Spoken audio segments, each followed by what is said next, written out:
호렙에서 이스라엘 자손과 세우신 언약 외에 여호와께서 모세에게 명령하여 모압 땅에서 그들과 세우신 언약의 말씀은 이러하니라. 모세가 온 이스라엘을 소집하고 그들에게 이르되,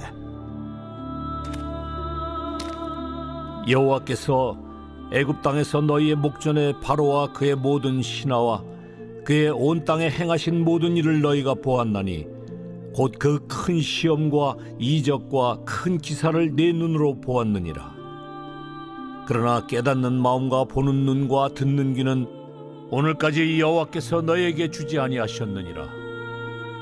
주께서 40년 동안 너희를 광야에서 인도하셨거니와 너희 몸의 옷이 낡아지지 아니하였고 너희 발의 신이 헤어지지 아니하였으며 너희에게 떡도 먹지 못하며 포도주나 독주를 마시지 못하게 하셨음은 주는 너희의 하나님 여호와신 줄을 알게 하려 하심이니라. 너희가 이곳에 올 때에 헤스본 왕 시혼과 바산 왕 옥이 우리와 싸우러 나왔으므로 우리가 그들을 치고 그 땅을 차지하여 루벤과 갓과 므낫세 반 지파에게 기업으로 주었나니 그런즉 너희는 이 언약의 말씀을 지켜 행하라. 그리하면 너희가 하는 모든 일이 형통하리라.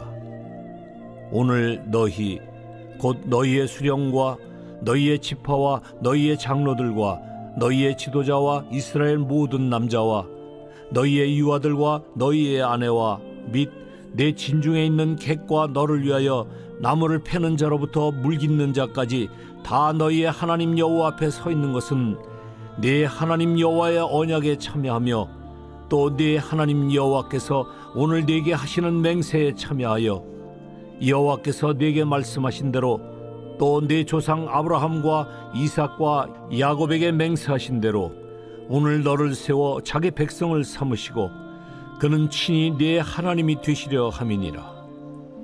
오늘 말씀은 언약으로의 초대라는 제목으로 함께 말씀을 나누겠습니다. 어제와 그제의 말씀은 이스라엘 백성들이 하나님께서 언약의 백성으로 살지 아니할 때 오히려 언약의 긍정적인 측면과 언약의 부정적인 측면을 이야기했습니다. 언약의 부정적인 측면은 하나님의 백성으로 살지 아니하면 하나님께서 심판하시겠다 하는 내용들이 바로 어제 그제의 내용의 말씀이었습니다. 그리고 나서 이제 오늘 본문의 말씀은 이스라엘 백성들에게 언약을 갱신하는 시간입니다. 그럼 이 언약의 갱신은 어디에서 이루어졌느냐면 모압 평야에서 이루어졌는데요. 여기에서는 이스라엘 백성들이 다릅니다. 어떤 면에서 그러냐면 이스라엘 백성들이 시내산에서 맺은 언약은 그 이스라엘 백성들의 출애굽 공동체였습니다. 그런데 이제 오늘 이스라엘 백성들은 광야 공동체입니다. 그러니까 출애굽한 사람들의 자녀들이죠. 40세 미만이 되는 겁니다. 바로 그들에게 부모에게 맺었던 그 언약을 다시 한번 반복하면서 너희가 하나님의 백성으로 어떻게 살아가야 되는가, 그리고 하나님께서 어떻게 너희와 함께 동행하셨는가, 그것을 기억하고 살아가도록 하나님은 말씀하고 계시는 내용이 오늘 본문의 이야기입니다. 그러면서 이제 언약이 계속 갱신되는 이유가 무엇인지에 대한 이해를 할 필요가 있습니다. 언약의 출발은 아브라함과 맺은 언약으로부터 출발하거든요. 즉 아브라함을 하나님께서 그를 온 열방의 믿음의 아버지로 부르셨습니다. 그래서 그가 믿음으로 하나님 앞에 살아가는 역할들을 해야 됐고, 또 세상 가운데서는 하나님을 의지하고 살아가는 믿음의 사람의 본이 되어야만 했던 것이죠. 바로 그 모습에 대해서 하나님께서 내가 너를 끝까지 지키고 함께 하겠다라고 약속하신 것을 언약이라고 이야기합니다. 그래서 그 언약이 아브라함에게 맺어졌고, 이제 그 이스라엘 백성과 맺어졌고, 그리고 이제 다음으로는 출애굽 세대에게 맺어지면서 너희가 항상 잊지 않아야 될 것은 하나님의 거룩한 백성으로 하나님을 의지하고 온전히 살아가야 됨을 말씀하고 있는 내용들입니다. 이 말씀은 오늘 우리에게로 이어져서 오늘 예수 그리스도 안에서 예수님의 십자가의 죽으심으로 말미암아 우리를 새 언약 백성으로 우리를 또한 세우신 것이죠. 이제는 민족을 뛰어넘어서 이방인인 우리에게까지도 새 언약의 백성으로 우리 하나님께서 부르셨고, 그 새 언약의 백성으로 하나님의 인도하심과 또 하나님의 약속하심을 바라보고 살아가게 하심을 오늘 성경에서는 이야기를 하고 있습니다. 그러면서 오늘 2절에서 9절 말씀에서는 너희가 과거의 역사를 잊어버리지 말라, 하나님은 그런 이야기를 하고 계십니다. 즉 간단하게 설명을 하면서 애굽 땅에서 바로의 손에서 건지셨던 하나님, 그리고 너희가 광야에서 40년을 살아가는 동안 하나님께서 먹이시고 입히셨고 너희의 신발과 옷이 헤어지지 아니하도록 지키셨던 하나님인 것을 너희가 기억해라 라고 말씀을 하고 있습니다. 그런데 하나님께서는 또한 4절 말씀에 그러나 깨닫는 마음과 보는 눈과 듣는 귀는 오늘까지 여호와께서 너에게 주지 아니하셨느니라. 이스라엘 백성들이 하나님 앞에 인도함만 받았거든요. 그런데 그들이 깨닫지 못했다라는 거예요. 물론 이제 하나님이 일부러 너희를 깨닫지 못하게 했다 이런 표현보다는 지금에 보니까 너희가 계속해서 깨닫지 못했던 이유는 하나님께서 너희에게 허락하지 않고 너희의 욕심 때문에 너희 눈앞에 보이는 것 때문에 불평으로 인해서 하나님이 그냥 멈춰 놓으셨다, 이런 의미로 이해가 되어집니다. 그러니까 오늘 우리가 기억해야 될 것은 우리의 삶의 자리에서도 마찬가지입니다. 깨닫는 자가 되어야만 합니다. 어떤 깨달음입니까? 하나님께서 지금까지 함께 하셨던 은혜를 깨닫고 하나님의 도우심과 역사하심이 또 우리의 삶 속에 있을 것임을 내가 믿습니다. 이 고백으로 우리가 깨달아야만 오늘 성경에서는 말씀을 하고 있습니다.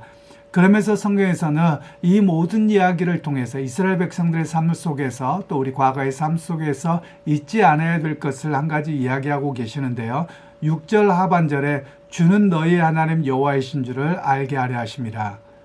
즉 하나님이 누구신가를 분명하게 알아야 된다고 이야기를 합니다. 그런데 그 앞에는 너희가 떡도 먹지 못하고 포도주나 덕주를 마시게 못하셨는데 그 이유가 무엇이냐? 하나님이 누구신지를 알게 하기 위함이다 라고 말씀합니다. 이 말씀은 이스라엘 백성들에게 경건하게 살아감으로 인해서 그들의 삶이 타락하거나 또 인사불성이 되지 않도록 하셨다는 말씀이에요. 그래서 그 말씀을 통해서 하나님은 너희가 내가 누구인지를 알고 믿음으로 살기를 원하셨다, 이런 이야기를 말씀하고 있습니다. 그러고 나서 이제 7절에서 9절 말씀에는 너희가 이곳에 올 때 헤스본 왕 시온과 바산 왕 옥이 싸우러 나왔는데 그들을 하나님께서 붙이셔서 너희가 승리하게 됐다는 것이죠. 그래서 루벤 지파와 갓 지파와 므낫세 반 지파가 요단 동편을 다 이 땅을 다 점령하고 자신들의 삶의 터전으로 삼게 되었습니다. 그러면서 그것을 뭐라고 이야기를 하냐? 하나님께서 주신 것인데 너희가 그 땅에 살아가면서 약속의 말씀을 따라서 하나님을 의지하고 살아가며 너희가 이 땅에서 영원히 형통하게 될 것이다 라는 것을 말씀하고 있는 것이죠. 그런데 이스라엘 백성들에게 오늘 우리는 역사를 압니다. 그들이 그렇게 하지 못했어요.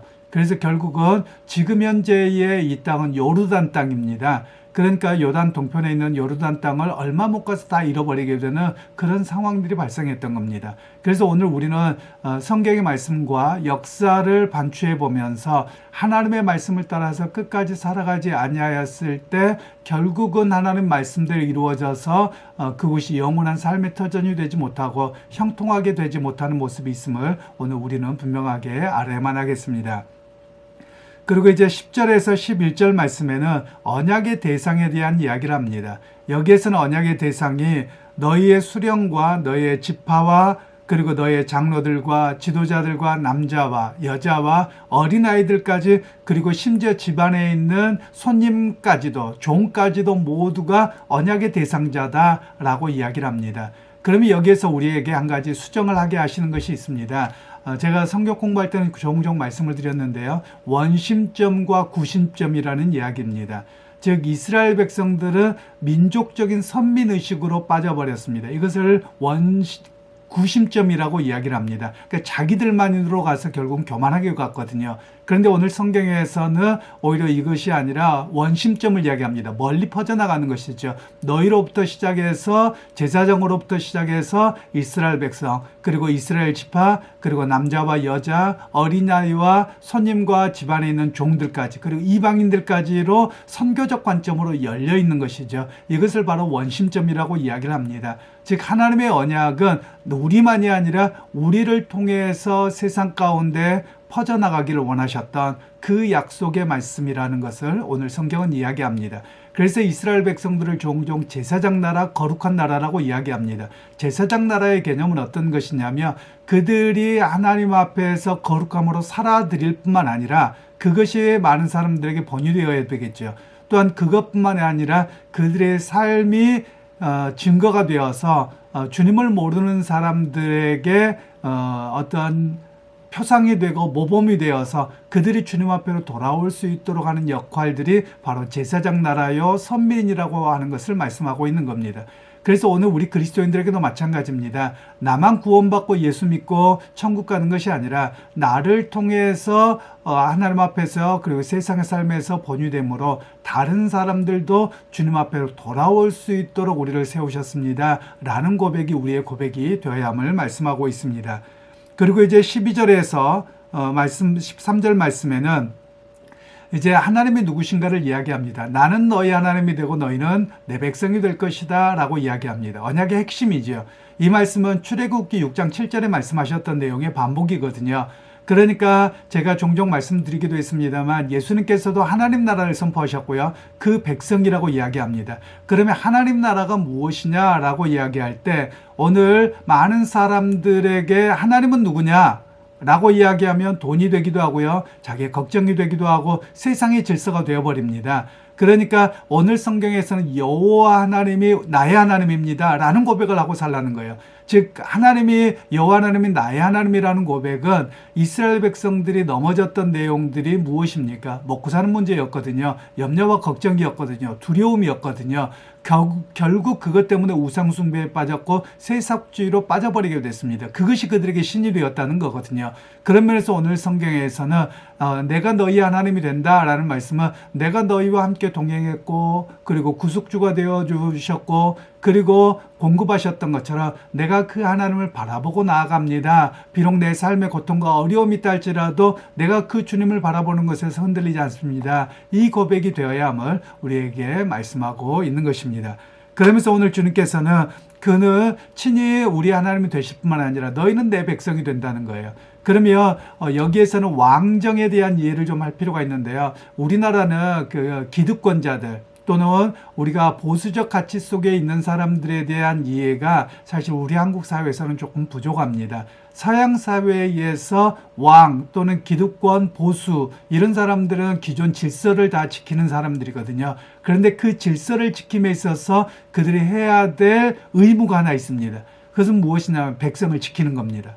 그리고 자기를 희생해서 백성을 배불리 먹고 그들의 삶의 터전과 그들을 전쟁으로부터 보호하는 것이 그들의 가치입니다. 그런 가치 속에서 오늘 성경은 말씀하고 계시는 거예요. 나는 너희 하나님이 된다라는 말씀은 내가 너를 분명하게 지키겠다. 그리고 내와 너와 함께 하겠다. 그리고 내가 너의 필요를 공급하겠다. 이 말씀이 바로 하나님 나라의 백성으로 부르셨고 당신이 왕이요 하나님이 되신다는 사실을 오늘 성경은 말씀하고 있습니다.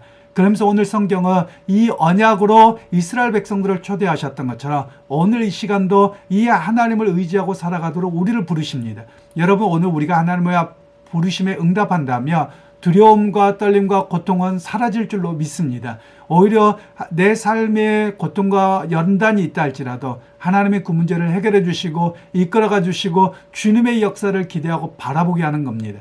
그래서 하나님 나라의 백성으로 산다는 것은 눈앞에 보이는 현실, 고통, 아픔, 두려움, 걱정 이걸 보는 게 아닙니다. 이것 뒤에서 역사하시는 하나님, 그것을 뛰어넘게 하시는 하나님, 그것을 해결해 주시고 또한 그것 또한 내가 감당하고 그것을 이겨나가게 하실 그 하나님의 역사를 기대하고 바라보는 것입니다. 그것이 바로 하나님으로 고백하고 살아가는 하나님 나라의 백성입니다.